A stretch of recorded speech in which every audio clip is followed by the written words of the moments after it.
ਧੰਨਵਾਦ। ਤੁਸੀਂ ਦੇਖ ਰਹੇ ਹੋ ਕ੍ਰੀਏਟਿਵ ਨਿਊਜ਼ ਪੰਜਾਬੀ।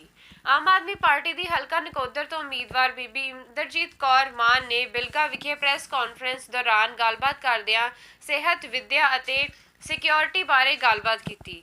ਉਹਨਾਂ ਕਾਫੀ ਲੰਬੇ ਸਮੇਂ ਤੋਂ ਬਿਲਗੇ ਦੇ ਅਧੂਰੇ ਕੰਮ, ਜਿਨ੍ਹਾਂ ਵਿੱਚੋਂ ਮੁੱਖ ਤੌਰ ਤੇ ਰਿੰਗ ਰੋਡ ਦਾ ਹੈ, ਨੂੰ ਪੂਰਾ ਕਰਨ ਦਾ ਵਾਅਦਾ ਕੀਤਾ, ਜਿਹੜਾ ਕਿ ਸਮੇਂ-ਸਮੇਂ ਦੀਆਂ ਸਰਕਾਰਾਂ ਵੱਲੋਂ ਅਣਗੌਲਿਆ ਕੀਤਾ ਗਿਆ ਹੈ।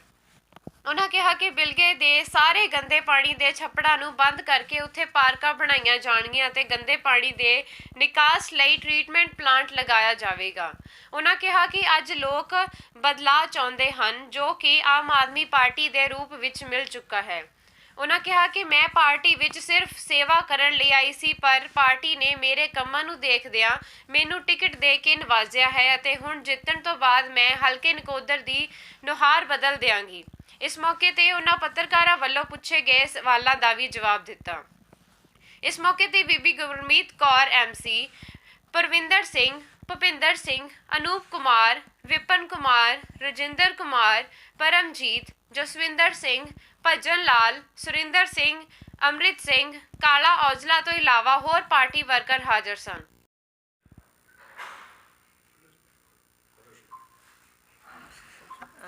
ਸਤਿ ਸ਼੍ਰੀ ਅਕਾਲ ਜੀ। मैं इंद्रजीत कौर मान आम आदमी पार्टी हल्का नकोदर तो उम्मीदवार हाँ जी। अज मैं बिलगे दे विच आई हाँ जी। बिलगे का समूह पत्रकार भाईचारा आप सबनों बहुत बहुत प्यार भरी सत श्री अकाल। और मेरे नाल कौंसलर मैडम गुरमीत कौर जी, साडे ट्रेड विंग के शहरी प्रधान जिहड़े बिलगे दे ने अनूप पंडित जी, और औजले तो जसविंदर औजला जी, और होर सारे दर्जा बदारजा जिहड़े अहुदेदार साहिबान इत्थे पहुँचे ने। साडे वल्लों सारियां वल्लों पत्रकार भाईचारे का बहुत बहुत धन्नवाद, जिहड़ा उन्होंने मौका दिता मैनूं अपने सन्मुख होण दा। और अज असीं गलबात करांगे जी बिलगे दी नੁਹਾਰ और बिलगे दीयां प्रॉब्लम्स के बारे च। मैडम जी, पहली गल तो ये तुसीं इलैक्शन में खड़े हो, चलो बहुत बहुत बधाइयां तुहानूं। तुसीं बिलगे दा की एजेंडा रखते हो, की विकास के काम तुसीं जिहड़े अज तो बहुत सारे जिन्ने भी मतलब कि MLA आए आ सारे तकरीबन लारा ही लाया है कि तुसीं भी उन्हां विचों आए, तुसीं बिलगे दे विकास बारे कुछ इदां दा प्रोग्राम लैके आए हो जिहड़ा कि लोकां नूं सहूलतां मिल सकण। मैनूं दस्सण लई बड़ी खुशी हुंदी आ कि मैं जदों पहली वारी केजरीवाल साहब नूं मिली हाँ, उन्होंने इलाके दे विचों पूरी सीट दे विचों जां मेरे अपने पिंड के विकास का उन्होंने कोल प्रॉपर मॉडल सी सारियां चीज़ां, और उन्होंने वो हैल्थ सिस्टम, एजुकेशन सिस्टम, अपने नौजवानों का जो भी साडा हैल्थ सिस्टम का बनदा, और हर चीज़ खास करके वातावरण, सारिया चीज़ों का जोड़ा बुलंदा वो लैके बैठे सी। और उन्होंने मैनू ये कहा सी कि अज तो तुसी डट जाओ, जिवें तुसी अपने पिंड का विकास किया, ये विकास मैनू थोड़ी सीट से हर पिंड का ते हर शहर का चाहिए, और मैं उस दे उत्ते उस एजेंडे के उत्ते इलैक्शन लड़नी आ। बिलगे दियां सारियां प्रॉब्लम्स मेरे सामने आ, क्योंकि मैं इस एरिए तो मैं चंगी तरह जानती हाँ। और प्रॉब्लम्स जिहड़ियां ग्राउंड लैवल ते जिहड़ा एक सरपंच प्रॉब्लमां जानदा हुंदा पिंड दियां, और जिहड़ा जुड़िया होवे जमीन दे नाल, जिहदी काम करन दी विल पावर होवे, जिहनूं काम करन दा शौक होवे, वो मुढ़लियां जरूरतां नूं बहुत बेहतर तरीके नाल समझ सकदा जी, और मैं समझदी हाँ जी। नंबर 1 ते तुहाडा जिहड़ी बहुत चिरां तो तुहाडी मंग चली आ रही, वो हैगी रिंग रोड की। बहुत ज़रूरत है इस चीज़ की, जिहड़ा बहुत पहला ये काम हो जाना चाहिए सी। जे विकास उस थां दा हुंदा जां उस सूबे दा, उस शहर दा हुंदा जिहदियां सड़कां आउण जाण दे साधनां वास्ते बेहतर होण, वो जिहड़ा नगर आ वो बहुत विकास करदा। आपां पहल दे आधार ते जिहड़ा वो एजेंडा रिंग रोड दा लैके आवांगे। सैकेंड, मैं तुहाडे छप्पड़ बहुत चंगी तरह सारे देखे हुए ने। इनफैक्ट मेरा अपना बिजनस भी आ, और मेरा ख्याल है मैं बिलगे दे हर छप्पड़ के उपर थोड़ा बहुत काम कदी ना कदी किया होया। और जदों ये काम किया जाता सी, और मैं उदों भी ये चीज़ दसदी सी कि तुहाडा ये तुसी सिर्फ खाना पूर्ति करते हो, ये काम नहीं है। 2019 दे विच मैं एक तुहाडा इत्थे काम करके गई हाँ। 3 किल्लियां दा छप्पड़ ते उहदा एस्टीमेट सी वो 5 लाख रुपए का। मैं तुहाडे मौके ते जिहड़ा इंजीनियर सी, JE सी, मैं उन्होंने फोन लाया सी कि तुसी ये एस्टीमेट किवें बनाया, कि इस चीज़ नूं मुख रख के एस्टीमेट बनाया, कि तुसी सिर्फ पानी कढवाउणा चाहुंदे छप्पड़ दा, ਕਿ ਤੁਸੀਂ ਕਿਹੜੇ ਵਿਕਾਸ ਨੂੰ ਮੁੱਖ ਰੱਖ ਕੇ ਤੁਸੀਂ ਇਹ ਜਿਹੜਾ ਬਣਵਾਇਆ। ਉਹ ਕਹਿੰਦਾ ਜੀ ਸਾਡੇ ਹੱਥ ਖੜੇ ਆ, ਇੰਨੇ ਕੀ ਐਸਟੀਮੇਟ ਬਣਦੇ ਹੁੰਦੇ। ਮੈਂ ਕਿਹਾ ਤੁਸੀਂ ਜਿਹੜਾ 5-6 ਛੱਪੜਾਂ ਦੇ ਉੱਤੇ 5-5 7-7 ਲੱਖ ਰੁਪਇਆ ਲਾਉਣਾ, ਇਹ ਤੁਹਾਡਾ ਜਿਹੜਾ ਛੱਪੜ ਆ ਇਹ ਇਕੱਲੇ ਦੇ ਉੱਤੇ 30-35-40 ਲੱਖ ਰੁਪਇਆ ਘੱਟ ਤੋਂ ਘੱਟ ਲੱਗਣਾ ਚਾਹੀਦਾ, ਤਾਂ ਜਾ ਕੇ ਇਹ ਅਗਲੇ 10-15 ਸਾਲ ਤੁਹਾਡਾ ਚੱਲੇਗਾ। ਔਰ ਉਸ ਤੋਂ ਬਾਅਦ ਤੁਹਾਡਾ ਸਿਵਲ ਹਸਪੀਟਲ ਇਸ ਇਲਾਕੇ ਦਾ ਤੁਹਾਡੇ ਉਹ ਸਾਰਿਆਂ ਦੇ ਸੇਮ ਨੇ ਜੀ। ਨੂਰ ਮਹਿਲ ਦਾ ਵੀ ਇਹੀ ਹਾਲ ਆ, ਬਿਲਡਿੰਗ ਖੜੀ ਆ, ਡਾਕਟਰ ਨਹੀਂ ਆ, ਦਵਾਈਆਂ ਨਹੀਂ ਆ, ਕਿਸੇ ਕਿਸਮ ਦੀ ਕੋਈ ਮੁੱਢਲੀ ਸਹਾਇਤਾ ਵੀ ਤੁਸੀਂ ਆਪਣੇ ਸਿਵਲ ਹਸਪੀਟਲ 'ਚੋਂ ਨਹੀਂ ਲੈ ਸਕਦੇ। ਉਹਦੇ ਲਈ ਆਪਾਂ ਬਹੁਤ ਚੰਗੀ ਤਰ੍ਹਾਂ ਜਾਣਦੇ ਹਾਂ ਕਿ ਆਮ ਆਦਮੀ ਪਾਰਟੀ ਦਾ ਏਜੰਡਾ ਜਿਹੜਾ ਆ ਉਹ ਹੈਲਥ ਅਤੇ ਐਜੂਕੇਸ਼ਨ ਆ। ਸਭ ਤੋਂ ਪਹਿਲਾਂ ਹੈਲਥ ਦਾ ਜਿਹੜਾ ਇਨਫਰਾਸਟਰਕਚਰ ਆ ਉਹਦੇ 'ਤੇ ਗੌਰ ਕੀਤੀ ਜਾਊਗੀ, ਉਹਨੂੰ ਬਿਹਤਰ ਬਣਾਇਆ ਜਾਏਗਾ, ਸਕੂਲਾਂ ਨੂੰ ਬਿਹਤਰ ਬਣਾਇਆ ਜਾਏਗਾ, ਆਪਾਂ ਆਪਣੀ ਸੋਸ਼ਲ ਸਿਕਿਉਰਿਟੀ ਨੂੰ ਬਿਹਤਰ ਬਣਾਇਆ ਜਾਏਗਾ, ਬੱਚਿਆਂ ਦੀ ਫਿਊਚਰ ਦੇਖਣਾ। ਅਸੀਂ ਪੰਜਾਬ ਨੂੰ ਬਹੁਤ ਦੂਰ ਤੱਕ ਕੇਜਰੀਵਾਲ ਸਾਹਿਬ ਦੀ ਜਿਹੜੀ ਸਮਝ ਆ ਜਾਂ ਜਿਹੜਾ ਉਹਨਾਂ ਦਾ ਕੰਮ ਦਾ ਤਰੀਕਾ ਹੈ ਉਹ ਸਿਰਫ ਅਤੇ ਸਿਰਫ ਜਿਹੜਾ ਉਹ ਆਮ ਲੋਕਾਂ ਦੇ ਨਾਲ ਜੁੜਿਆ ਹੋਇਆ, ਹਰ ਤਰ੍ਹਾਂ ਦੀਆਂ ਉਹਨਾਂ ਦੀਆਂ ਭਾਵਨਾਵਾਂ ਦੇ ਨਾਲ ਜੁੜੇ ਹੋਏ ਇਹ ਕੰਮ ਨੇ ਜਿਹੜੇ ਆਪਾਂ ਪਹਿਲ ਦੇ ਆਧਾਰ 'ਤੇ ਕਰਾਂਗੇ ਜੀ। ਮੈਡਮ ਜੀ, ਦੋ ਸਰਕਾਰਾਂ ਮਿਲਕੇ ਦੇ ਵਿੱਚ ਰਹੀਆਂ, ਰੈਂਕ ਰੋਡ ਉਹਨਾਂ ਕੋਲ ਨਹੀਂ ਬਣਿਆ, ਜ਼ਮੀਨ ਅਗਵਾਇਰ ਕਰਨ ਦਾ ਸਰਕਾਰ ਜਿਹੜੀ ਆ ਉਹ ਵਿੱਤ ਜਿਹੜਾ ਆ ਨਹੀਂ ਸਹਿਯੋਗ ਕਰਦੀ, ਅਤੇ ਤੁਹਾਡੀ ਜਿਹੜੀ ਸਰਕਾਰ ਆਉਣ 'ਤੇ ਤੁਹਾਡੇ ਕੋਲ ਕੀ ਸ਼ੁਭ ਮੰਤਰ ਆ ਉਹਦੇ ਬਾਰੇ ਦੱਸੋ। ਨਹੀਂ, ਕਿਉਂ ਨਹੀਂ ਸਹਿਯੋਗ ਕਰਦੀ? ਜੇ ਤੁਹਾਡਾ ਮੈਂ ਤੁਹਾਡੀ ਗੱਲ ਵਿੱਚੋਂ ਕੱਟਦੀ ਹਾਂ, ਮਾਫ਼ ਕਰਨਾ ਮੈਨੂੰ, ਕਿਉਂ ਨਹੀਂ ਸਹਿਯੋਗ ਕਰਦੇ? ਜੇ ਹਜ਼ਾਰਾਂ ਏਕੜ ਜ਼ਮੀਨ ਜਿਹੜੀ ਆ ਉਹ ਅਸੀਂ ਕਿਸੇ ਵੀ ਕੀਮਤ 'ਤੇ ਆਪਣੇ ਵੱਡੇ ਵੱਡੇ ਜਿਹੜੇ ਸਾਡੇ ਹਾਈਵੇ ਬਣਦੇ ਨੇ ਉਹਦੇ ਵਾਸਤੇ ਅਸੀਂ ਅਕਵਾਇਰ ਕਰ ਸਕਦੇ ਹਾਂ, ਸਰਕਾਰ ਕਰਦੀ ਆ, ਅਤੇ ਫਿਰ ਬਿਲਗੇ ਦੇ ਰਿੰਗ ਰੋਡ ਵਾਸਤੇ ਅਕਵਾਇਰ ਕਿਉਂ ਨਹੀਂ ਹੁੰਦੀ ਜੀ? ਕਿਉਂਕਿ ਕੰਮ ਕਰਨ ਦੀ ਇੱਛਾ ਨਹੀਂ ਹੈ। ਠੀਕ ਹੈ। ਅਗਲਾ ਸਵਾਲ ਹੈ ਕਿ 7 ਏਕੜ ਬਿਲਗੇ ਦੇ ਵਿੱਚ ਪਾਣੀ ਲਈ ਟ੍ਰੀਟਮੈਂਟ ਪਲਾਂਟ ਲਈ ਜਿਹੜੇ ਆ ਮੰਗੇ ਆ ਸਰਕਾਰ ਨੇ, ਸੰਬੰਧਿਤ ਵਿਭਾਗ ਨੇ, ਬਿਲਗੇ ਦੇ ਕੋਲ ਇੱਕ ਜਗ੍ਹਾ ਕਿਤੇ ਵੀ 7 ਏਕੜ ਜਿਹੜੇ ਆ ਉਹ ਹੈ ਨਹੀਂ। ਅਗਰ ਤੁਹਾਡੀ ਸਰਕਾਰ ਆਊਗੀ ਤਾਂ ਫਿਰ ਉਸ ਵੇਲੇ ਟ੍ਰੀਟਮੈਂਟ ਪਲਾਂਟ ਜਿਹੜਾ ਸਾਰੇ ਛੱਪੜ ਇੱਕ ਕਰਕੇ ਲਾਉਣ ਨੂੰ ਚਾਹੀਦਾ ਆ, ਕਿਵੇਂ ਸੰਭਵ ਕਰੋਗੇ ਦੱਸੋ। ਦੇਖੋ, ਪਹਿਲਾਂ ਤਾਂ ਸ਼ਹਿਰ ਦਾ ਜਿਹੜਾ ਨਾ ਉਹ ਮਾਸਟਰ ਪਲਾਨ ਬਣਨਾ ਹੁੰਦਾ ਜੀ, ਕਿ ਕਿੱਥੇ ਕਿਹੜੀ ਚੀਜ਼ ਪਈ ਆ, ਤੁਹਾਡੇ ਕੋਲ ਆਪਣੇ ਛੱਪੜਾਂ ਦੀ ਜਗ੍ਹਾ ਕਿੰਨੀ ਆ, ਤੁਸੀਂ ਉਸ ਜਗ੍ਹਾ ਨੂੰ ਬਦਲ ਕੇ ਕਿੱਥੇ ਤੱਕ ਲਿਜਾ ਸਕਦੇ। ਜੇ ਬਿਲਕੁਲ ਬਿਲਗੇ ਦੇ ਨੇੜੇ ਨਹੀਂ ਪਈ ਤਾਂ ਕੀ ਗੱਲ ਪਈ, ਦੂਰ ਨਹੀਂ ਜਾ ਸਕਦਾ। ਅਸੀਂ ਆਪਣਾ ਪਾਣੀ ਦੂਰ ਵੀ ਤਾਂ ਲੈ ਕੇ ਜਾ ਸਕਦੇ ਹਾਂ। ਫਿਰ ਤੁਹਾਡੇ ਕੋਲ ਐਡਾ ਮਤਲਬ ਕੀਮਤੀ ਪ੍ਰੋਪਰਟੀ ਆ, ਜਿਹੜੇ ਤੁਹਾਡੇ ਇਹ ਛੱਪੜ ਨੇ, ਮੋਸਟਲੀ ਜਿਹੜੇ 4-5 ਛੱਪੜ ਤੁਹਾਡੇ ਉਹ 3-3 4-4 ਏਕੜ ਦੇ ਨੇ। ਹੋ ਸਕਦਾ ਇਸ ਤੋਂ ਵੱਡੇ ਹੋਣ, ਮੇਰੀ ਨਜ਼ਰ 'ਚ ਜਿੰਨੇ ਮੈਂ ਦੇਖੇ ਆ, ਛੋਟੇ ਵੀ ਨੇ। ਇਹ ਕਰੋੜਾਂ ਰੁਪਈਆਂ ਦੀ ਪ੍ਰੋਪਰਟੀ ਆ। ਇਹਨਾਂ ਤੋਂ ਦੂਰ ਅਸੀਂ 6-7 ਜਾਂ ਕਿਲੋਮੀਟਰ 'ਤੇ ਛੱਪੜ ਕਿਉਂ ਨਹੀਂ, ਟ੍ਰੀਟਮੈਂਟ ਪਲਾਂਟ ਕਿਉਂ ਨਹੀਂ ਜਾ ਸਕਦਾ? ਜਾਂਦੇ ਆ ਨਾ ਵੱਡੇ ਸ਼ਹਿਰਾਂ ਦੇ, 2 ਕਿਲੋਮੀਟਰ 'ਤੇ ਕਿਉਂ ਨਹੀਂ ਜਾ ਸਕਦਾ? ਤੁਹਾਡੀ ਕੰਮ ਕਰਨ ਦੀ ਇੱਛਾ ਚਾਹੀਦੀ ਆ, ਤੁਹਾਡੇ ਦਿਮਾਗ ਦੇ ਵਿੱਚ ਪਲਾਨ ਚਾਹੀਦੇ ਆ। ਤੁਹਾਡਾ ਬਿਲਗਾ ਬਹੁਤ ਸੁੰਦਰ ਆਪਾਂ ਇਸ ਸ਼ਹਿਰ ਨੂੰ ਬਣਾਵਾਂਗੇ। ਜਿੰਨੇ ਛੱਪੜਿਆ ਇਹਨਾਂ ਦੇ ਉੱਤੇ ਪਾਰਕ ਬਣਨਗੇ, ਟ੍ਰੀਟਮੈਂਟ ਪਲਾਂਟ। ਸਾਨੂੰ 1 ਕਿਲੋਮੀਟਰ 'ਤੇ ਜਗ੍ਹਾ ਮਿਲੇਗੀ ਤਾਂ ਆਪਾਂ 1 'ਤੇ ਲਵਾਂਗੇ, 2 'ਤੇ ਮਿਲੇਗੀ ਤਾਂ ਆਪਾਂ 2 'ਤੇ ਲਵਾਂਗੇ। ਇਹ ਕੋਈ ਵੱਡਾ ਮਸਲਾ ਹੈ ਨਹੀਂ, ਸਰਕਾਰਾਂ ਵਾਸਤੇ ਕੋਈ ਇਹ ਵੱਡੀਆਂ ਚੀਜ਼ਾਂ ਨਹੀਂ ਹੈਗੀਆਂ ਜੀ। 8 ਕਰੋੜ ਰੁਪਇਆ 5 ਸਾਲਾਂ ਵਿੱਚ ਨਗਰ ਪੰਚਾਇਤ ਨੇ ਇੱਥੇ ਬਿਲਗੇ ਦੇ ਵਿੱਚ ਜਿਹੜਾ ਡਿਵੈਲਪਮੈਂਟ ਨੂੰ ਲਾਇਆ, ਇਹਦੇ ਬਾਰੇ ਤੁਸੀਂ ਕੀ ਕਹਿਣਾ ਚਾਹੁੰਦੇ ਆ? ਇਹ ਠੀਕ ਲੱਗਾ ਜਾਂ ਸਹੀ ਕੰਮ ਹੋਇਆ? 8 ਕਰੋੜ ਰੁਪਈਆ ਇੱਕ ਬਿਲਗੇ ਵਰਗੇ ਸ਼ਹਿਰ ਜਿਹੜਾ ਹਜੇ ਡਿਵੈਲਪ ਵੀ ਨਹੀਂ ਹੋਇਆ ਪ੍ਰੋਪਰ, ਜੀ, ਬਹੁਤ ਹੁੰਦਾ ਜੀ। ਕਿਉਂਕਿ ਉਹਨਾਂ ਨੇ ਕੋਈ ਬੇਸਿਕ ਕੰਮ ਨਹੀਂ ਕੀਤਾ 8 ਕਰੋੜ ਦੇ ਵਿੱਚ। ਕੋਈ ਉਹਨਾਂ ਨੇ ਹੈਲਥ ਸਿਸਟਮ ਨੂੰ ਅੱਛਾ ਨਹੀਂ ਕੀਤਾ, ਉਹਨਾਂ ਨੇ ਕੋਈ ਐਜੂਕੇਸ਼ਨ ਨੂੰ ਅੱਛਾ ਨਹੀਂ ਕੀਤਾ, ਉਹਨਾਂ ਦੇ ਕੋਲੋਂ ਛੱਪੜਾਂ ਦੀ ਸਫਾਈ ਨਹੀਂ ਹੋਈ। ਸਫਾਈ ਦਾ ਮਤਲਬ ਸਿਰਫ ਬੂਟੀ ਕੱਢਣ ਨੂੰ ਸਫਾਈ ਨਹੀਂ ਕਹਿੰਦੇ। ਛੱਪੜਾਂ ਨੂੰ ਪ੍ਰੋਪਰ ਵੇ ਦੇ ਨਾਲ ਡੂੰਘਾ ਕਰਨਾ ਹੁੰਦਾ, ਉਹਦੇ ਪਾਰਟ ਬਣਾਉਣੇ ਹੁੰਦੇ ਆ, ਉਹਦੇ ਪਾਣੀ ਦਾ ਦੇਖਣਾ ਹੁੰਦਾ ਕਿ ਕਿੱਥੇ ਡਿੱਗਦਾ, ਇਹਦੇ ਕਿੰਨੇ ਪੋਰਸ਼ਨ ਕੀਤੇ ਜਾਣ ਔਰ ਕਿਹੜਾ ਪੋਰਸ਼ਨ ਕਿੰਨਾ ਡੂੰਘਾ ਕੀਤਾ ਜਾਵੇ, ਤਾਂ ਕਿ ਇਹ ਜਿਹੜਾ ਚਿਰਸਥਾਈ ਸਾਡਾ ਉਹਦਾ ਟਾਈਮਿੰਗ, ਇਹ ਸਿਰਫ ਖਾਨਾ ਪੂਰਤੀਆਂ ਜੀ। ਜੇ ਕੰਮ ਕਰਨ ਦੀ ਇੱਛਾ ਹੋਵੇ ਤਾਂ ਫਿਰ ਤਾਂ 8 ਕਰੋੜ ਰੁਪਈਆ ਬਹੁਤ ਸੀ ਜੀ, ਬਹੁਤ ਸਾਰੇ ਕੰਮ ਕੀਤੇ ਜਾ ਸਕਦੇ ਸੀ। ਮੇਰੀ ਨਜ਼ਰੇ 8 ਕਰੋੜ ਰੁਪਈਆ ਜੇ ਇੱਥੇ ਖਰਚ ਕੀਤਾ ਗਿਆ ਅਤੇ ਮੈਨੂੰ ਨਹੀਂ ਲੱਗਦਾ ਕਿ ਕਿਤੇ ਕਰੋੜ ਰੁਪਈਆ ਵੀ ਕੰਜੰਪਸ਼ਨ ਜਿਹੜੀ ਕਿਤੇ ਮੈਨੂੰ ਦਿਸਦੀ ਹੋਵੇ ਜਿਹੜੀ ਲੱਗੀ, ਕਿਉਂਕਿ ਮੈਂ ਤਕਰੀਬਨ ਸਾਰਾ ਘੁੰਮ ਲਿਆ ਹੋਇਆ ਬਿਲਗਾ ਜੀ। ਫਿਰ ਤੁਹਾਡੇ ਹਿਸਾਬ ਨਾਲ ਮਿਸਯੂਜ਼ ਹੋਇਆ ਪੈਸੇ ਦਾ?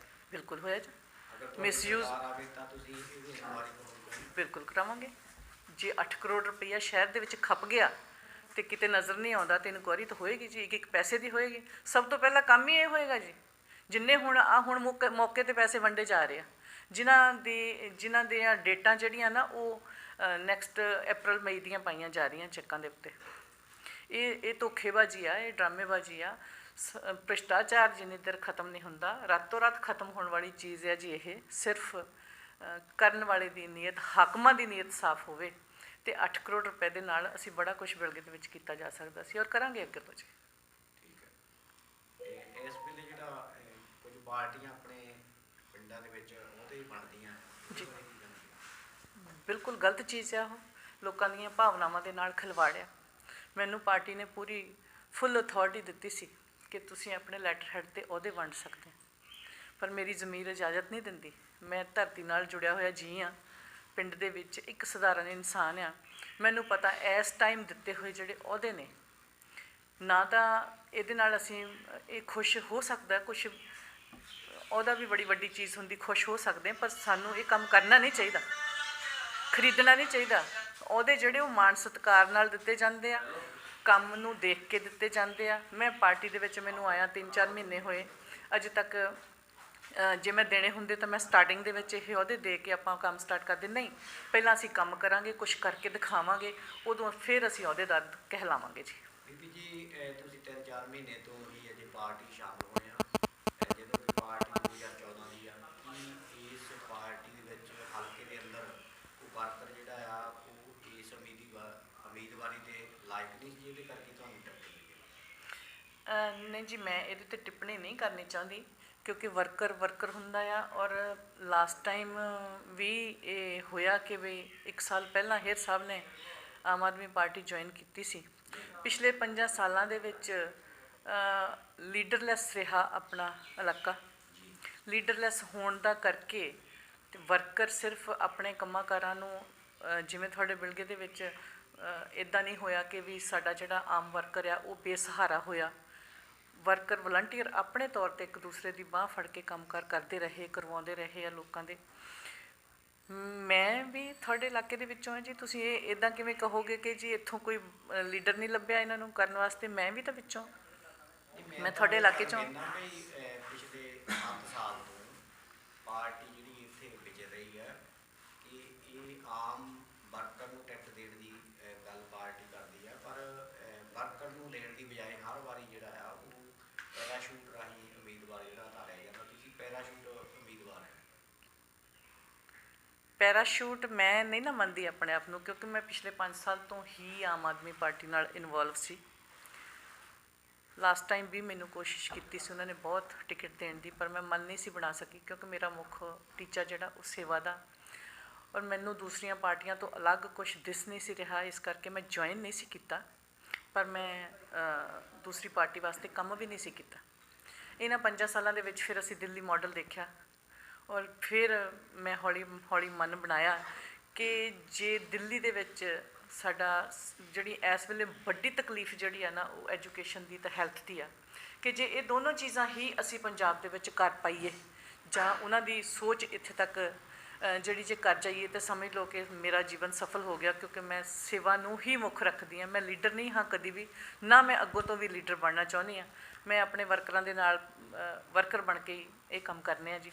ਔਰ ਜਿਹੜਾ ਕੰਮ ਆਮ ਆਦਮੀ ਪਾਰਟੀ ਕਰ ਸਕਦੀ ਆ ਜਾਂ ਉਹਨਾਂ ਨੇ ਕਰਕੇ ਦਿਖਾਇਆ, ਹੋਰ ਕਿਤੋਂ ਇਹ ਕੋਈ ਉਮੀਦ ਦੀ ਕਿਰਨ ਬਾਕੀ ਨਹੀਂ ਬਚਦੀ, ਕਿਉਂਕਿ ਭ੍ਰਿਸ਼ਟਾਚਾਰ ਇਹਨਾਂ ਦੇ ਖੂਨ ਦੇ ਵਿੱਚ ਚਲਿਆ ਗਿਆ। ਔਰ ਤੁਸੀਂ ਤਾਜ਼ਾ ਜਿਹੜਾ ਦੇਖਿਆ ਨਵਾਂ 3 ਮਹੀਨੇ ਦੇ CM ਦੇ ਘਰੋਂ ਵੀ ਕਰੋੜਾਂ ਰੁਪਏ ਮਿਲਦੇ ਆ, ਫਿਰ ਦੱਸੋ ਕਿੱਥੇ ਖੜ੍ਹੇ ਹਾਂ ਅਸੀਂ? ਉਹ ਤਾਂ ਗੱਲ ਠੀਕ ਹੈ, ਪਰ ਆਮ ਆਦਮੀ ਪਾਰਟੀ ਪੰਜਾਬ ਦੀ ਫਿਜ਼ਾ ਬਦਲ ਆਈ ਸੀ। ਆਪ ਵੀ ਰਵਾਇਤੀ ਪਾਰਟੀਆਂ ਵਰਗੀ ਇਹ ਜਿੱਥੇ ਅੱਜ ਚੰਨੀ ਤੇ ਦੋਸ਼ ਲੱਗਦਾ, ਉੱਥੇ ਤੁਹਾਡੇ ਤੇ ਵੀ ਦੋਸ਼ ਲੱਗਦਾ ਹੈ ਕਿ ਪਿਛਲੀ ਵਾਰ ਵੀ ਤਾਂ ਇਸ ਵਾਰ ਵੀ ਪੰਜਾਬ ਦੇ ਵਿੱਚੋਂ ਜਿਹੜੇ ਦਿੱਲੀ ਤੋਂ ਪਾਰਟੀ ਦੇ ਨੁਮਾਇੰਦੇ ਆਉਂਦੇ ਆ, ਉਹ ਪੈਸੇ ਟਿਕਟਾਂ ਵੇਚ ਕੇ ਇਕੱਠੀਆਂ ਜਿਹੜੇ ਕਰਕੇ ਵਾਪਸ ਮੁੜ ਜਾਂਦੇ ਆ। ਤੇ ਤੁਹਾਨੂੰ ਟਿਕਟ ਪਾਰਟੀ ਨੇ ਫਰੀ ਦਿੱਤੀ ਹੈ ਜਾਂ ਤੁਹਾਨੂੰ ਵੀ ਪੈਸੇ ਦੇਣੇ? ਮੈਂ ਉਹੀ ਦੱਸਣਾ ਚਾਹੁੰਦੀ ਹਾਂ ਕਿ ਤੁਸੀਂ ਮੈਨੂੰ ਪੈਰਾਸ਼ੂਟ ਕੈਂਡੀਡੇਟ ਮੰਨਦੇ ਹੋ, ਅਤੇ ਫਿਰ ਪੈਰਾਸ਼ੂਟ ਕੈਂਡੀਡੇਟਾਂ ਵਾਸਤੇ ਹੀ ਇਹ ਕਿਹਾ ਜਾਂਦਾ ਕਿ ਉਹ ਪੈਸੇ ਦੇ ਕੇ ਆਉਂਦੇ ਆ। ਮੈਂ ਆਪਣੇ ਇਸ ਕੰਮ ਦੀ, ਆਪਣੀ ਸੇਵਾ ਨੂੰ ਮੁੱਖ ਰੱਖ ਕੇ ਮੈਂ ਕਹੂੰਗੀ, ਕਿਉਂਕਿ 100 ਸ਼ਬਦ ਅੱਛਾ ਨਹੀਂ ਲੱਗਦਾ, ਇਹ ਹੋਰ ਤਰ੍ਹਾਂ ਫੀਲ ਹੁੰਦਾ ਕਿ ਮੈਂ ਨਾ 1 ਰੁਪਈਆ ਵੀ ਕਦੀ ਮੈਂ ਪਾਰਟੀ ਨੂੰ ਦਿੱਤਾ ਹਜੇ ਤੱਕ, ਨਾ ਮੇਰੇ ਕੋਲੋਂ 1 ਰੁਪਈਆ ਕਿਸੇ ਨੇ ਮੰਗਿਆ। ਬਿਲਕੁਲ ਮੈਂ ਇਸ ਕਰਕੇ ਮੈਂ ਇਹਨੂੰ ਝੂਠ ਤੂਫਾਨ ਮੰਨਦੀ ਹਾਂ ਕਿ ਸਿਰਫ ਪਾਰਟੀ ਨੂੰ ਬਦਨਾਮ ਕਰਨ ਵਾਸਤੇ, ਤਾਂ ਕਿ ਇਹਦੇ ਵਿੱਚ ਚੰਗੇ ਲੋਕ ਨਾ ਜੁੜ ਸਕਣ।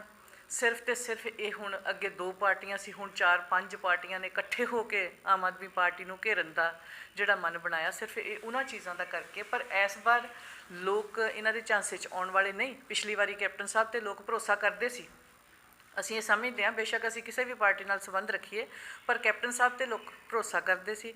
ਜਿਵੇਂ ਉਹਨਾਂ ਨੇ ਗੁਟਕਾ ਸਾਹਿਬ ਦੀ ਸਹੁੰ ਖਾਧੀ, ਜਿਵੇਂ ਉਹਨਾਂ ਨੇ ਨੌਜਵਾਨਾਂ ਵਾਸਤੇ 2500 ਰੁਪਈਆ ਮਾਣ ਭੱਤਾ ਜਿਹੜਾ ਬੇਰੁਜ਼ਗਾਰੀ ਭੱਤਾ ਅਨਾਊਂਸ ਕੀਤਾ, ਜਿਵੇਂ ਉਹਨਾਂ ਨੇ ਲੱਖਾਂ ਦੀ ਗਿਣਤੀ ਦੇ ਵਿੱਚ ਟਨਾਂ ਦੇ ਹਿਸਾਬ ਦੇ ਨਾਲ ਬੇਰੁਜ਼ਗਾਰੀ ਦੇ ਫਾਰਮ ਭਰਵਾਏ ਸੀ, ਔਰ ਉਹਨਾਂ 'ਤੇ ਭਰੋਸਾ ਕਰਕੇ ਲੋਕਾਂ ਦਾ ਟਰਸਟ ਕਰਨਾ ਬਣਦਾ ਸੀ, ਕਿਉਂਕਿ ਕੈਪਟਨ ਸਾਹਿਬ ਜੋ ਕਹਿੰਦੇ ਰਹੇ ਆ ਉਹ ਪਿਛਲੇ ਸਮੇਂ ਦੇ ਵਿੱਚ ਉਹਨਾਂ ਨੇ ਕੀਤਾ ਸੀ।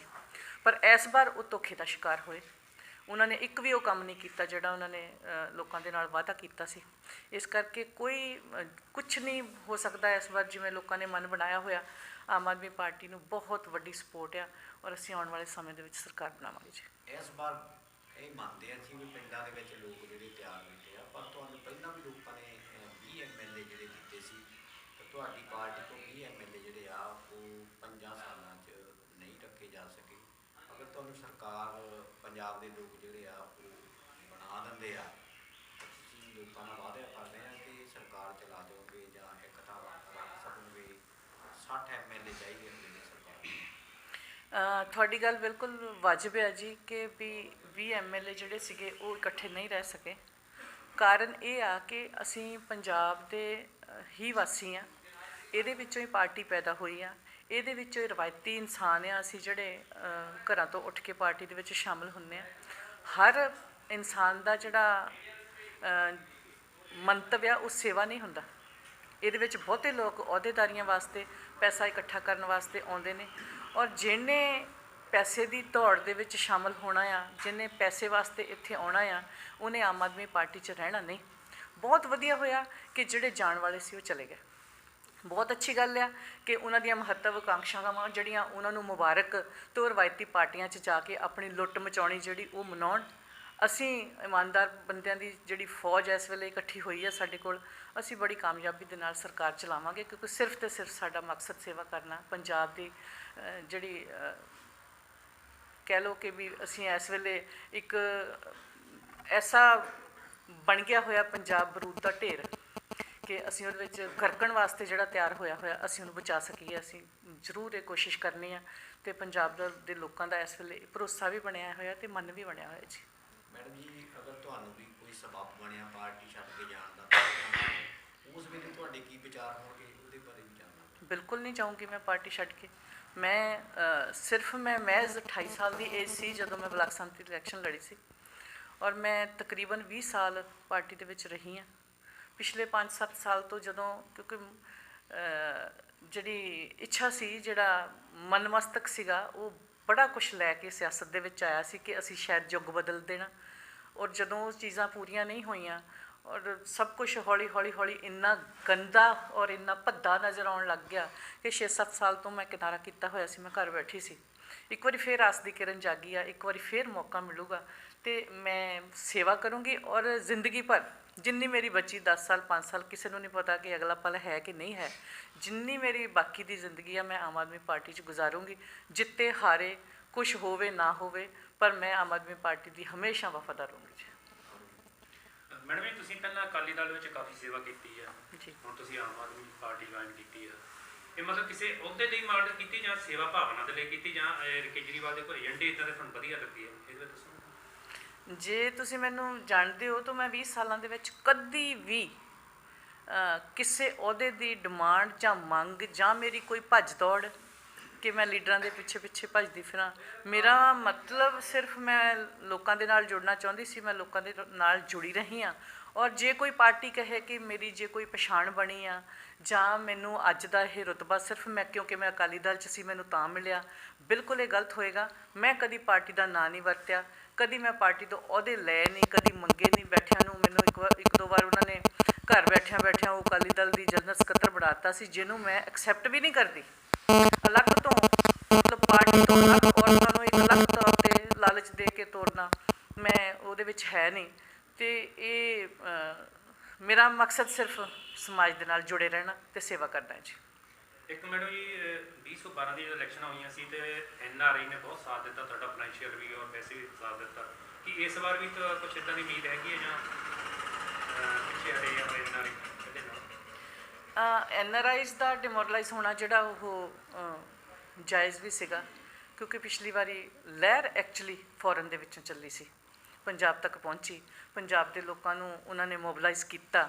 ਪਰ ਜਿਵੇਂ ਤੁਹਾਨੂੰ ਮੈਂ ਪਹਿਲਾਂ ਦੱਸਿਆ ਕਿ ਲੋਕ ਕਾਂਗਰਸ ਪਾਰਟੀ ਦੇ ਜਿਹੜੇ ਖਾਬ ਸੀ ਉਹਨਾਂ ਦੇ ਵਿੱਚ ਆ ਗਏ ਕਿ ਸ਼ਾਇਦ ਇਹੀ ਸਾਡਾ ਬੇੜਾ ਬੰਨੇ ਲਾਉਣਗੇ, ਪਰ ਉਹਨਾਂ ਦੀ ਮਿਹਨਤ ਨੂੰ ਫਲ ਪਿਆ ਹੋਇਆ ਜੀ। ਲੋਕਾਂ ਨੇ ਹੁਣ ਸਮਝ ਲਈ ਹੈ ਗੱਲ। ਬੇਸ਼ੱਕ NRIs ਹੁਣ ਇਸ ਵੇਲੇ ਘੱਟ ਸਾਥ ਦੇਣ, ਪਰ ਜਦੋਂ ਆਮ ਆਦਮੀ ਪਾਰਟੀ ਦੀ ਸਰਕਾਰ ਬਣੂਗੀ ਤਾਂ ਮੈਨੂੰ ਉਮੀਦ ਆ ਕਿ NRIs ਜਿਹੜਾ ਨਾ ਉਹ ਖੁੱਲ੍ਹ ਕੇ ਪੰਜਾਬ ਦੇ ਵਿੱਚ ਆਪਣਾ ਪੈਸਾ ਵੀ ਲਾਉਣਗੇ, ਸਪੋਰਟ ਵੀ ਕਰਨਗੇ ਅਤੇ ਪੰਜਾਬ ਨੂੰ ਜਿਹੋ ਜਿਹਾ ਉਹ ਦੇਖਣਾ ਚਾਹੁੰਦੇ ਆ ਉਹ ਬਣਾਉਣਗੇ ਜੀ। ਇੱਕ ਮੈਡਮ ਜੀ ਹੁਣ ਜਿੱਦਾਂ ਭਗਵੰਤ ਮਾਨ ਜੀ ਨੂੰ ਸਾਡਾ CM ਚਿਹਰਾ ਅਨਾਉਂਸ ਕੀਤਾ ਆ, ਇਸ ਦੌਰਾਨ ਸਾਰੀਆਂ ਪਾਰਟੀਆਂ ਮਤਲਬ ਕਿ ਇਹਦਾ ਕੋਈ ਨਾ ਕੋਈ ਐਪ ਜਿਹੜੇ ਆ ਉਹ ਅੱਗੇ ਰੱਖ ਰਹੇ ਆ, ਠੀਕ ਹੈ ਜੀ, ਆਪਣੀਆਂ ਜਿਹੜੀਆਂ ਆਪਣੇ ਉਹ ਮੁੱਦੇ ਆ ਜਿਹੜੇ ਉਹ ਛੱਡ ਕੇ ਭਗਵੰਤ ਮਾਨ ਦੇ ਦੁਆਲੇ ਲੱਗੇ, ਇਹਦਾ ਮਤਲਬ ਕੀ ਹੈ? ਹਾਂ, ਤੁਸੀਂ ਨਹੀਂ ਆਪਣੇ ਮੂੰਹੋਂ ਕਹਿਣਾ ਤੇ ਵੱਖਰੀ ਗੱਲ ਆ ਕਿ ਭਗਵੰਤ ਮਾਨ ਦੇ ਐਬ ਜਿਹੜਾ ਉਹ ਸਾਹਮਣੇ ਲੈ ਕੇ ਆ ਰਹੇ ਆ, ਉਹਨੂੰ ਐਬ ਨਾ, ਆਪਾਂ ਉਹਨੂੰ ਐਬ ਨਹੀਂ ਕਹਿ ਸਕਦੇ, ਕਿਉਂਕਿ ਜੇ ਤੁਸੀਂ ਇਹ ਜਿਹੜਾ ਲਿਕਰ ਦਾ ਕੰਮ ਆ, ਫਿਰ ਜੇ ਇਹ ਐਬ ਆ ਤਾਂ ਫਿਰ ਇਹ ਹਰ ਗੜੀ ਮੋੜ ਤੇ ਠੇਕੇ ਕਿਉਂ ਖੁੱਲ੍ਹੇ ਹੋਏ ਆ ਜੀ? ਬੰਦ ਕਿਉਂ ਨਹੀਂ ਕਰ ਦਿੰਦੇ? ਜੇ ਇਹ ਐਬ ਆ ਤਾਂ ਇਹ ਖੁੱਲ੍ਹੇਆਮ ਵਿਕਦਾ ਕਿਉਂ ਆ ਜੀ? ਔਰ ਹਰ ਪੰਜਾਬੀ ਤੋਂ ਸ਼ੌਕੀਨ ਨੇ ਇਸ ਚੀਜ਼ ਦੇ, ਹਰ ਪੰਜਾਬੀ ਦੇ ਘਰ 'ਚ ਕਿਉਂ ਆ ਜੀ? ਜੇ ਉਹਦੇ ਵਾਸਤੇ ਐਬ ਆ ਤਾਂ ਫਿਰ ਸਾਰਾ ਪੰਜਾਬ ਡਿਫਾਲਟਰ ਹੈ ਜੀ ਇਸ ਐਪ ਦੇ ਵਿੱਚ। ਉਹ ਵਿਚਾਰਾ ਰੇਤਾ ਤਾਂ ਨਹੀਂ ਵੇਚਦਾ, ਉਹ ਡਰੱਗ ਸਮਗਲਿੰਗ ਤਾਂ ਨਹੀਂ ਕਰਦਾ, ਉਹ ਕਿਤੇ ਜਾ ਕੇ ਲੋਕਾਂ ਦੀਆਂ ਭਾਵਨਾਵਾਂ ਦੇ ਨਾਲ ਖਿਲਵਾੜ ਤਾਂ ਨਹੀਂ ਕਰਦਾ, ਉਹਦੇ ਖਾਤਿਆਂ ਦੇ ਵਿੱਚੋਂ, ਉਹਦੇ ਘਰਾਂ ਦੇ ਵਿੱਚੋਂ ਅਰਬਾਂ ਕਰੋੜਾਂ ਰੁਪਈਆ ਤਾਂ ਨਹੀਂ ਮਿਲਦਾ। ਇਸ ਐਬ ਨੂੰ, ਹਰ ਇਨਸਾਨ ਦੇ ਵਿੱਚ ਕੋਈ ਨਾ ਕੋਈ ਐਬ ਹੁੰਦਾ, ਇਹਨੂੰ ਐਬ ਨਾ ਮੰਨਦੇ ਹੋਏ ਇੱਕ ਪੰਜਾਬ ਦਾ ਇਹ ਲਾਈਫ ਸਟਾਈਲ ਆ, ਲੋਕ ਇਹੋ ਜਿਹੀ ਜ਼ਿੰਦਗੀ ਜੀਂਦੇ ਨੇ, ਉਹ ਵੀ ਇੱਕ ਸਧਾਰਨ ਇਨਸਾਨ ਆ, ਸਧਾਰਨ ਬਣ ਕੇ ਵਿਚਰਿਆ। ਔਰ ਇਹ ਬਹੁਤ ਮਾੜੀ ਗੱਲ ਹੈ, ਬੜੀ ਵੱਡੀ ਇਹ ਲੋਕਾਂ ਦੀ ਜਿਹੜੀ ਇਸ ਪੋਲੀਟੀਕਲ ਪਾਰਟੀਆਂ ਦੀ ਐਲੀਗੇਸ਼ਨ ਜਿਹੜਾ ਨਾ, ਇਹਨੂੰ ਨਹੀਂ, ਲੋਕ ਨਹੀਂ ਐਕਸੈਪਟ ਕਰਦੇ, ਉਹ ਨਹੀਂ ਮੰਨਦੇ। ਜਿਨ੍ਹਾਂ ਨੇ ਭਗਵੰਤ ਮਾਨ ਲੋਕਾਂ ਦੇ ਦਿਲਾਂ 'ਚ ਵਸਦਾ, ਔਰ ਉਹਨਾਂ ਨੂੰ ਬਹੁਤ ਵੱਡੀ ਆਸ ਆ ਭਗਵੰਤ ਮਾਨ ਦੇ ਕੋਲੋਂ ਕਿ ਇੱਕੋ ਇੱਕ ਪੰਜਾਬੀ ਆ ਜਿਹੜਾ ਕਿਸੇ ਪਾਰਟੀ, ਕਿਸੇ ਵੱਡੇ ਬੰਦੇ, ਕਿਸੇ ED ਦੀ ਅਤੇ ਕਿਸੇ ਪ੍ਰਧਾਨ ਮੰਤਰੀ ਜਾਂ ਰਾਸ਼ਟਰਪਤੀ ਦੀ ਪਰਵਾਹ ਨਹੀਂ ਕਰਦਾ, ਉਹ ਇੱਕੋ ਇੱਕ ਪੰਜਾਬੀ ਹੈ। ਔਰ ਸਾਨੂੰ ਬੜਾ ਮਾਣ ਆ ਕਿ ਸਾਡਾ ਆਉਣ ਵਾਲਾ CM ਜਿਹੜਾ ਉਹ ਭਗਵੰਤ ਮਾਨ ਹੋਏਗਾ। ਮੈਡਮ ਜੀ, ਪਿਛਲੇ 6-7 ਸਾਲ ਤੋਂ ਪੰਜਾਬ ਨਸ਼ਿਆਂ ਦੀ ਲੜਾਈ ਲੜ ਰਿਹਾ ਜੀ, ਤੇ ਤੁਸੀਂ ਐਜ ਏ ਔਰਤ ਦੇ ਨਾਤੇ ਸ਼ਰਾਬ ਨੂੰ ਨਸ਼ਾ ਮੰਨਦੇ ਹੋ? ਤੁਹਾਡਾ ਬੜਾ ਕੰਪਲੀਕੇਟਡ ਸਵਾਲ ਹੈ ਜੀ। ਮੈਂ ਸਹੀ ਪੁੱਛੋ ਤਾਂ ਮੇਰਾ ਵਾਹ ਨਹੀਂ ਜੀ ਪਿਆ। ਮੇਰੇ ਪੇਰੈਂਟਸ ਦੇ ਵਿੱਚ ਵੀ ਮੇਰਾ ਬ੍ਰਦਰ ਸਾਡੇ ਤੋਂ ਬਹੁਤ ਛੋਟਾ ਸੀ, ਇੱਕੋ ਬ੍ਰਦਰ ਸੀ। ਫਾਦਰ ਸਾਹਿਬ ਮੇਰੇ ਟਰੱਕ, ਸਾਡੇ ਕੋਲ ਟਰੱਕ ਹੁੰਦੇ ਸੀ, ਉਹ ਟਰੱਕ ਚਲਾਉਂਦੇ ਸੀ, ਬਹੁਤੇ ਬਾਹਰ ਰਹਿੰਦੇ ਸੀ, ਔਰ ਹਫ਼ਤੇ 10 ਦਿਨ ਬਾਅਦ ਕਦੀ ਘਰ ਆਉਂਦੇ ਸੀ। ਮੇਰਾ ਵਾਹ ਨਹੀਂ ਪਿਆ। ਜਦੋਂ ਮੇਰੇ ਇਨਲੌਜ਼ ਦੇ ਵਿੱਚ ਵੀ ਮੇਰੇ ਹਸਬੈਂਡ ਬਿਲਕੁਲ ਸ਼ਰਾਬ ਨਹੀਂ ਪੀਂਦੇ, ਮੇਰਾ ਬੇਟਾ ਬਿਲਕੁਲ ਸ਼ਰਾਬ ਨਹੀਂ ਪੀਂਦਾ, ਮੇਰੇ ਫਾਦਰ ਇਨ ਲੌ ਸਾਰੀ ਜ਼ਿੰਦਗੀ ਉਹ ਬਾਹਰ ਰਹੇ ਸੀ, ਉਹ ਕਦੀ ਆਪਣਾ ਕੋਈ ਸ਼ਾਮ ਨੂੰ, ਮੈਨੂੰ ਕੋਈ ਇਹਦੇ ਨਾਲ ਕਦੀ ਮੈਂ ਜ਼ਿੰਦਗੀ 'ਚ ਸ਼ਰਾਬ ਦੇ ਨਾਂ 'ਤੇ ਕਦੀ ਕੋਈ ਤਕਲੀਫ ਮਹਿਸੂਸ ਨਹੀਂ ਕੀਤੀ। ਹਾਂ, ਲੋਕਾਂ ਦਾ ਜ਼ਰੂਰ ਦੇਖਦੇ ਹਾਂ ਕਿ ਹਰ ਬੰਦੇ ਦਾ ਆਪਣਾ ਢੰਗ ਤਰੀਕਾ ਹੁੰਦਾ, ਉਹਨੂੰ ਸੁਲਝਾ ਵੀ ਲਈਦਾ, ਉਹਨੂੰ ਕਰ ਲਈਦਾ। ਜੇ ਇਹ ਨਸ਼ਾ, ਜੇ ਇਹ ਸ਼ਰਾਬ ਆ ਤਾਂ ਫਿਰ ਇਹ ਖ਼ਤਮ ਕਰ ਦੇਣੀ ਚਾਹੀਦੀ। ਪੰਜਾਬ ਦੇ ਵਿੱਚੋਂ ਠੇਕੇ ਨਹੀਂ ਹੋਣੇ ਚਾਹੀਦੇ, ਪੰਜਾਬ ਦੇ ਵਿੱਚ ਇਹ ਵਿਕਣੀ ਨਹੀਂ ਚਾਹੀਦੀ। ਜੇ ਇਹ ਨਸ਼ਾ ਹੈ ਤਾਂ ਇਹ ਮੇਰੇ ਕੋਲੋਂ ਨਾ ਪੁੱਛੋ ਜੀ, ਤੁਸੀਂ ਬੁੱਧੀਜੀਵੀ ਹੋ, ਤੁਸੀਂ ਸਾਰੇ ਹੋ, ਤੁਸੀਂ ਇਹਦੇ ਵਾਸਤੇ ਜੋ ਕਹਿਣਾ ਚਾਹੁੰਦੇ ਉਹ ਜ਼ਰੂਰ ਕਹੋ ਜੀ। ਅਸੀਂ ਤਾਂ ਨਸ਼ਾ ਹੀ ਮੰਨਦੇ ਹਾਂ ਕਿ ਇੱਕ ਪਾਸੇ ਨਜਾਇਜ਼ ਤੌਰ 'ਤੇ ਜਿਹੜਾ ਨਸ਼ਾ ਆ ਉਹ ਫੜਦੀ ਆ ਪੁਲਿਸ ਸਰਕਾਰ, ਅਤੇ ਆਪ ਸਰਕਾਰ ਜਿਹੜੀ ਆ ਉਹ ਠੇਕੇ ਖੋਲ੍ਹ ਕੇ ਨਸ਼ਾ ਵੇਚਦੀ। ਤੁਸੀਂ ਦੇਖਿਆ ਹੋਣਾ ਜੀ, ਲਾਸਟ ਟਾਈਮ ਕਰੋਨਾ ਦੇ ਵਿੱਚ ਜੇ ਸਭ ਤੋਂ ਪ੍ਰੈਫਰੈਂਸ ਦਿੱਤੀ ਗਈ ਸੀ ਕਾਂਗਰਸ ਸਰਕਾਰ ਵੱਲੋਂ, ਤਾਂ ਉਹ ਸ਼ਰਾਬ ਦੇ ਠੇਕਿਆਂ ਨੂੰ ਦਿੱਤੀ ਗਈ ਸੀ ਕਿ ਜੀ ਸਾਡਾ ਅਰਥ ਵਿਵਸਥਾ ਹੀ ਜਿਹੜੀ ਉਹ ਸ਼ਰਾਬ ਦੇ ਸਿਰ 'ਤੇ ਚੱਲਦੀ ਹੈ ਜੀ। ਹੁਣ ਇੱਕ ਸਵਾਲ ਮੇਰਾ ਹੋ ਰਿਹਾ ਕਿ ਸੰਵਿਧਾਨ ਜਿਹੜਾ ਆ ਉਹ ਚੋਣਾਂ ਨੂੰ ਲੈ ਕੇ ਪਹਿਲਾਂ ਲੋਕਾਂ ਨੂੰ ਹੱਕ ਦਿੰਦਾ ਹੈ ਚੋਣਾਂ ਦਾ, ਵੋਟ ਪਾਉਣ ਦਾ, ਉਸ ਤੋਂ ਬਾਅਦ MLA ਚੁਣੇ ਜਾਂਦੇ ਆ, ਉਹਨਾਂ ਨੂੰ ਚੋਣ ਸਰਟੀਫਿਕੇਟ ਮਿਲਦਾ, ਫਿਰ ਹਾਊਸ ਦੇ ਅੰਦਰ ਜਾ ਕੇ MLA ਜਿਹੜੇ ਆ ਉਹ ਆਪਣਾ ਮੁਖੀ ਚੁਣਦੇ ਆ। ਜਦੋਂ ਕਿ ਤੁਹਾਡੀ ਪਾਰਟੀ ਨੇ ਪੰਜਾਬ ਦੇ ਵਿੱਚ ਸੰਵਿਧਾਨ ਦੀਆਂ ਧੱਜੀਆਂ ਲਾ ਕੇ ਪਹਿਲੇ ਲੋਕਾਂ ਕੋਲ ਜਿਹੜਾ ਆ ਮੁੱਖ ਮੰਤਰੀ ਕਿਹੋ ਜਿਹਾ ਹੋਵੇ, ਕੌਣ ਹੋਵੇ, ਉਹਦੇ ਲਈ ਜਿਹੜੀ ਆ ਇਹ 33 ਫੋਨ 'ਤੇ ਵੋਟਿੰਗ ਕਰਾਈ ਆ, ਇਹਦੇ ਬਾਰੇ ਕੀ ਕਹਿਣਾ ਚਾਹੁੰਦੇ? ਮੈਂ ਇਹਨੂੰ ਸੰਵਿਧਾਨ ਦੀਆਂ ਧੱਜੀਆਂ ਨਾ ਮੰਨ ਕੇ, ਮੈਂ ਨਹੀਂ ਮੰਨਦੀ ਕਿ ਇਹ ਸੰਵਿਧਾਨ ਦੀਆਂ ਧੱਜੀਆਂ, ਇਹਨੂੰ ਨਹੀਂ ਕਿਹਾ ਜਾ ਸਕਦਾ। ਇਹ ਪਹਿਲੀ ਵਾਰੀ ਹਿਸਟਰੀ ਦੇ ਵਿੱਚ ਹੋਇਆ ਕਿ ਲੋਕਾਂ ਨੂੰ ਆਪਣਾ CM ਚੁਣਨ ਦਾ ਮੌਕਾ ਮਿਲਿਆ। ਕਦੀ ਤੁਸੀਂ ਹਿਸਟਰੀ 'ਚ ਨਹੀਂ ਸੁਣਿਆ। ਹਾਂ, ਫੋਰਨ ਦੇ ਵਿੱਚ ਜ਼ਰੂਰ ਲੋਕਾਂ ਨੂੰ ਇਹ ਮੌਕੇ ਮਿਲਦੇ ਆ ਕਿ ਪਾਰਟੀ ਦਾ ਹੈੱਡ ਕੌਣ ਹੋਏਗਾ ਜਾਂ ਕਿਹਨੂੰ ਮੁੱਖ ਰੱਖ ਕੇ। ਪੰਜਾਬ ਦੇ ਵਿੱਚ ਵੀ ਇਹੀ ਹੁੰਦਾ, ਪਾਰਟੀਆਂ ਆਪਣੇ CM ਚਿਹਰੇ ਨੂੰ ਮੁੱਖ ਰੱਖ ਕੇ ਇਲੈਕਸ਼ਨ ਲੜਦੀਆਂ, ਪਰ ਉਹ ਸਾਰਿਆਂ ਦੀ ਇੱਛਾ ਮੁਤਾਬਕ ਨਹੀਂ ਹੁੰਦਾ। ਜੇ ਇਹ ਕੰਮ ਕੀਤਾ ਗਿਆ, ਇਹ ਕ੍ਰਾਂਤੀਕਾਰੀ ਕਦਮ ਆ ਜੀ, ਇੱਕ ਨਵੇਂ ਯੁੱਗ ਦੀ ਸ਼ੁਰੂਆਤ ਆ। ਅਸੀਂ ਉਹਨੂੰ ਸੰਵਿਧਾਨ ਦੇ ਨਾਲ ਨਾ ਜੋੜੀਏ ਤਾਂ ਮੇਰੀ ਤੁਹਾਨੂੰ ਹੱਥ ਬੰਨ੍ਹ ਕੇ ਬੇਨਤੀ ਕਿ ਇਸ ਚੀਜ਼ ਨੂੰ ਸੰਵਿਧਾਨ ਨਾਲ ਨਾ ਜੋੜ ਕੇ ਇੱਕ ਨਵੀਂ ਪਿਰਤ ਦਾ ਆਗਾਜ਼ ਹੋਇਆ, ਇੱਕ ਨਵੇਂ ਯੁੱਗ ਦਾ ਆਗਾਜ਼ ਹੋਇਆ। ਸਾਨੂੰ ਇਹਦਾ ਸਵਾਗਤ ਕਰਨਾ ਚਾਹੀਦਾ ਔਰ ਦੂਸਰੀਆਂ ਪਾਰਟੀਆਂ ਨੂੰ ਵੀ ਇਹੋ ਜਿਹਾ ਜਿਹੜਾ ਰੁਖ ਉਹ ਅਖਤਿਆਰ ਕਰਨਾ ਚਾਹੀਦਾ। ਸਾਰੀਆਂ ਪਾਰਟੀਆਂ ਅੱਖੀਂ ਘੱਟਾ ਪਾ ਕੇ ਤੁਸੀਂ ਵੀ ਪਾਇਆ ਕਿ ਸੰਵਿਧਾਨ ਨੂੰ ਜਿਹੜਾ ਅੱਖੋਂ ਪਰੋਖੇ ਕੀਤਾ, ਔਰ ਇਲੈਕਸ਼ਨ ਵੀ ਤੁਸੀਂ ਸੰਵਿਧਾਨ ਦੇ ਤਹਿਤ ਹੀ ਲੜ ਰਹੇ ਹੋ। ਤਾਂ ਨਵੀਂ ਪਿਰਤ ਜਿਹੜੀ ਦੱਸ ਰਹੇ ਹੋ, ਕੀ ਇਹ ਸੰਵਿਧਾਨ ਨੂੰ ਅੱਖੋਂ ਪਰੋਖੇ ਕਰਨਾ ਨਹੀਂ ਹੈ? ਇਹ ਤੁਸੀਂ ਨਾ ਇਹਨੂੰ ਕੰਪਲੀਕੇਟਡ ਕਰੋ ਜੀ। ਇਹ ਲੋਕਾਂ ਦੀ ਮੰਗ 'ਤੇ ਜਿਹੜੀ ਚੀਜ਼ ਹੁੰਦੀ ਉਹਨੂੰ ਆਪਾਂ ਅੱਖੋਂ ਪਰੋਖੇ ਨਹੀਂ ਕਹਿ ਸਕਦੇ ਜੀ। ਲੋਕ ਜਿਹਨੂੰ ਚਾਹੁੰਦੇ ਆ, ਜੇ ਉਹਨੂੰ ਬਣਾਇਆ ਜਾਵੇ ਤਾਂ ਮੈਂ ਸਮਝਦੀ ਹਾਂ ਕਿ ਇਹ ਬਿਹਤਰ ਹੈ ਜੀ। ਮੇਰਾ ਤਾਂ ਸਵਾਲ ਹੈ ਕਿ ਕੀ ਤੁਸੀਂ ਸੰਵਿਧਾਨ ਦੇ ਤਹਿਤ ਕਿਉਂ ਲੜ ਰਹੇ ਹੋ?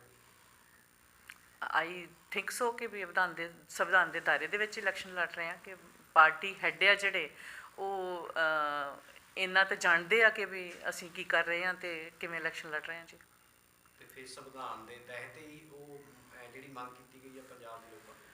ਬਿਲਕੁਲ ਜੀ, ਕੁਛ ਨਾ ਕੁਛ ਉਹਨਾਂ ਨੇ ਰਾਏ ਬਣਾਈ ਹੋਏਗੀ। ਉਹਨਾਂ ਦੇ ਕੋਲ ਵੱਡੇ ਕੀ ਕਹਿੰਦੇ ਆ ਕਿ ਲਾਅ ਦੇ ਸਾਰੇ ਉਹਨਾਂ ਦੇ ਕੋਲ ਵਕੀਲ ਨੇ, ਪਰੇ ਤੋਂ ਪਰੇ ਉਹਨਾਂ ਕੋਲੋਂ ਰਾਏ ਲੈ ਕੇ ਇਹ ਰਸਤਾ ਅਖਤਿਆਰ ਕੀਤਾ ਹੋਏਗਾ। ਸੰਵਿਧਾਨ ਇਜਾਜ਼ਤ ਦਿੰਦਾ ਇਦਾਂ ਗੱਲ ਕਰਨੀ? ਮੈਂ ਇਹਦੇ ਬਾਰੇ ਕੁਛ ਨਹੀਂ ਟਿੱਪਣੀ ਕਰਨੀ ਚਾਹੁੰਦੀ। ਹੋਰ ਵੀ ਸਾਥੀਆਂ ਨੇ? ਮੈਡਮ ਜੀ, ਇੱਕ ਨਸ਼ਿਆਂ ਬਾਰੇ ਦੱਸੋ ਕਿ ਅੱਜ ਜਵਾਨੀ ਜਿਹੜੀ ਆ ਨਸ਼ਿਆਂ ਦੇ ਵਿੱਚ ਗਰਕ ਰਹੀ ਆ। ਤੁਹਾਨੂੰ ਪਤਾ ਕਿ ਚਿੱਟੇ ਦਾ ਨਸ਼ਾ ਬਹੁਤ ਆ। ਬਿਲਕੁਲ। ਹਰ ਜੋ ਵੀ ਇਸ ਹੁਣ ਤੱਕ ਦੇ MLA ਆਏ ਆ, ਹਰ ਇੱਕ ਨੂੰ ਪਤਾ ਨਸ਼ਾ ਕਿੱਥੇ ਵਿਕਦਾ, ਪ੍ਰਸ਼ਾਸਨ ਨੂੰ ਪਤਾ ਨਸ਼ਾ ਵੀ ਕਿੱਥੇ ਵਿਕਦਾ, ਪਰ ਅੱਖੋਂ ਫੁੱਕੇ ਕਰ ਦਿੰਦੇ ਆ। ਕਿ ਤੁਸੀਂ ਵੀ ਇੱਦਾਂ ਹੀ ਕਰੋਗੇ ਜਿੱਤਣ ਤੋਂ ਬਾਅਦ, ਜਾਂ ਤੁਸੀਂ ਇਹਦੇ ਖਿਲਾਫ ਕੋਈ ਕਾਰਵਾਈ ਕਰੋਗੇ, ਬਿਲਕੁਲ ਖਤਮ ਕਰੋਗੇ? ਬਿਲਕੁਲ। ਆਪਾਂ ਸਭ ਤੋਂ ਪਹਿਲਾਂ ਤਾਂ ਅਸੀਂ ਸਿਹਤ ਦਾ ਜਿਹੜਾ ਹੈਲਥ ਦਾ ਇਨਫਰਾਸਟਰਕਚਰ ਆ, ਸਭ ਤੋਂ ਪਹਿਲਾਂ ਉਹਨੂੰ ਬਿਹਤਰ ਕਰਾਂਗੇ। ਹਰ ਜਿਹੜਾ ਜਿੱਦਾਂ ਹੁਣ ਬਿਲਗੇ ਦੇ ਵਿੱਚ ਹਰ ਵਾਰਡ ਦੇ ਵਿੱਚ ਲਾ ਲਓ ਜਾਂ ਹਰ ਤਰੀਕੇ ਦੇ ਨਾਲ ਪਹਿਲਾਂ ਤਾਂ ਸਿਹਤ ਸਹੂਲਤਾਂ ਮੁਹੱਈਆ ਕਰਵਾਈਆਂ ਜਾਣਗੀਆਂ। ਨਸ਼ਾ ਜਿਹੜਾ ਉਹ ਇੰਨੇ ਮਾਰੂ ਨਸ਼ੇ ਨੇ ਇਹ ਜਿਹੜੇ ਪੰਜਾਬ ਦੇ ਵਿੱਚ ਪ੍ਰਚਲਿਤ ਨੇ ਇਸ ਵੇਲੇ, ਜਿਹੜੇ ਇਹਨਾਂ ਨੂੰ ਜੇ ਤੁਸੀਂ ਕਹੋਗੇ ਵੀ ਅਸੀਂ ਉਹਦੇ ਲਈ ਵਾਸਤੇ ਪਾਲਿਸੀ ਤਿਆਰ ਕਰਾਂਗੇ ਬਕਾਇਦਾ, ਕਿਉਂਕਿ ਨਸ਼ੇ ਨੂੰ ਜੇ ਭ੍ਰਿਸ਼ਟਾਚਾਰ ਰਾਤੋਂ ਰਾਤ ਖਤਮ ਕੀਤਾ ਜਾ ਸਕਦਾ, ਉਹਦੀ ਇਜਾਜ਼ਤ ਦਿੱਤੀ ਜਾ ਸਕਦੀ ਆ। ਪਰ ਜੇ ਅਸੀਂ ਕਹੀਏ ਕਿ ਅਸੀਂ ਨਸ਼ੇ ਨੂੰ ਰਾਤੋਂ ਰਾਤ ਜਾਂ 1 ਮਹੀਨੇ ਦੇ ਵਿੱਚ ਜਾਂ 2 ਮਹੀਨੇ 'ਚ ਖਤਮ ਕਰ ਦਈਏ, ਇਟਸ ਨਾਟ ਪੋਸੀਬਲ, ਕਿਉਂਕਿ ਇਹ ਜ਼ਿੰਦਗੀਆਂ ਦਾ ਸਵਾਲ ਆ, ਇਹ ਮਾਵਾਂ ਦੇ ਪੁੱਤਾਂ ਦਾ ਸਵਾਲ ਆ, ਇਹ ਸਾਡੇ ਸਮਾਜ ਦਾ ਜੋ ਬਣ ਚੁੱਕਿਆ ਸਾਰਾ ਸਿਸਟਮ ਉਹਦਾ ਸਵਾਲ ਆ। ਸਭ ਤੋਂ ਪਹਿਲਾਂ ਹੈਲਥ ਦੇ ਸਿਸਟਮ ਨੂੰ ਵਧੀਆ ਬਣਾ ਕੇ ਜਿਹੜੇ ਨਸ਼ੇ ਦੀ ਮਾਰ ਹੇਠ ਆਏ ਹੋਏ ਨੌਜਵਾਨ ਨੇ ਉਹਨਾਂ ਨੂੰ ਪਹਿਲਾਂ ਉਹਨਾਂ ਦਾ ਇਲਾਜ ਕਰਨਾ ਪਏਗਾ ਜੀ। ਇਲਾਜ ਤੋਂ ਬਾਅਦ ਜਿਹੜਾ ਆ ਨਾ ਉਹ ਫਿਰ ਇਹਨੂੰ ਫਿਰ ਤੁਸੀਂ ਰਾਤੋਂ ਰਾਤ ਖਤਮ ਕਰ ਸਕਦੇ ਹੋ, ਫਿਰ ਕੋਈ ਮੈਡਮ ਸਮੱਸਿਆ ਮੇਰਾ ਨਹੀਂ। ਸਵਾਲ ਇਹ ਸੀਗਾ ਵੀ ਚਲੋ ਜਿਹੜੇ ਪੀਂਦੇ ਉਹਨਾਂ ਦਾ ਤੁਸੀਂ ਇਲਾਜ ਕਰੋਗੇ, ਜਿਹੜੇ ਲੋਕ ਵੇਚਦੇ ਪਏ ਆ ਉਹਨਾਂ ਦੇ ਖਿਲਾਫ ਕੀ ਕਾਰਵਾਈ ਕਰੋਗੇ? ਜਿਹੜਾ ਪ੍ਰਸ਼ਾਸਨ ਪਤਾ ਉਹੀ ਨਾ ਜੀ ਕਿ ਪਹਿਲਾਂ ਹੈਲਥ ਸਿਸਟਮ ਨੂੰ ਬਿਹਤਰ ਕਰਾਂਗੇ, ਲੋਕਾਂ ਨੂੰ ਇਲਾਜ ਦੇ ਦਾਇਰੇ ਦੇ ਵਿੱਚ ਲੈ ਕੇ ਆਵਾਂਗੇ, ਉਸ ਤੋਂ ਬਾਅਦ ਇਹ ਵੀ ਚੀਜ਼ ਰਾਤੋਂ ਰਾਤ ਖਤਮ ਹੋਣ ਵਾਲੀ ਹੈ ਜੀ। ਇਹਦੇ 'ਤੇ ਬਹੁਤ ਸਖਤ ਕਾਰਵਾਈ ਹੋਏਗੀ ਜੀ, ਸਭ ਜਿੱਥੇ ਜਿੱਥੇ ਕਿਤੇ ਹੈਗਾ, ਕਿਉਂਕਿ ਸਰਕਾਰਾਂ ਵਾਸਤੇ ਕੁਛ ਨਹੀਂ ਵੱਡਾ ਅਤੇ ਪੁਲਿਸ ਨੂੰ ਵੀ ਸਭ ਕੁਛ ਪਤਾ, ਅਤੇ ਇਹਦੇ 'ਤੇ ਇਹਨੂੰ ਖਤਮ ਕੀਤਾ ਜਾਏਗਾ ਜੀ। ਇਹ ਤਾਂ ਪਹਿਲ ਦੇ ਆਧਾਰ 'ਤੇ ਇਹ ਕੰਮ ਕਰਨੇ ਚਾਹੀਦੇ ਜੀ ਸਾਨੂੰ, ਅਸੀਂ ਕਰਾਂਗੇ। ਧੰਨਵਾਦ ਜੀ ਸਮੂਹ ਬਿਲਗਾ ਪ੍ਰੈਸ ਦਾ ਜੀ, ਥੈਂਕ ਯੂ।